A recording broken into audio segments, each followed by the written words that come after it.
Bakit mahal ng mga bububuyog ang mga bulaklak? Kantahin mo ito ng malakas ngayon. Nandito sina Bunny at Buzz para maglaro.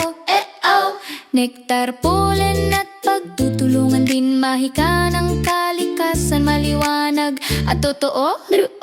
Sa isang maaraw na parang kulay ay nasa paligid. Dahil si Bunny ay marahang tumatalon, nakikinig sa tunog. Si Buzz ay lumilipad ng mababa kung saan tumutubo ang matatamis na bulaklak.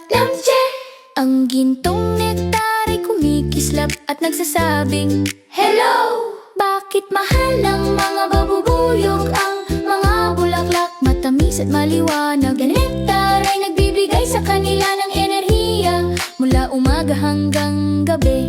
Higop-higop, sila'y lumilipad at naglalaro. Bakit mahal ng mga bubuyog ang mga bulaklak? Araw-araw si Buzz ay napupuno ng gintong pollen. Mula bulaklak hanggang bulaklak, mga kwento'y naibabahagi. Nagigising ang mga buto. Ang mga bulaklak ay nagdiriwang dahil kay Buzz may mga bagong usbong na lumilitaw. Bakit mahal ng mga bubuyog ang mga bulaklak? Hindi mo ba nakikita ang pollen ay tumutulong sa mga bulaklak? Ang bubuyog ay tumutulong sa mga puno.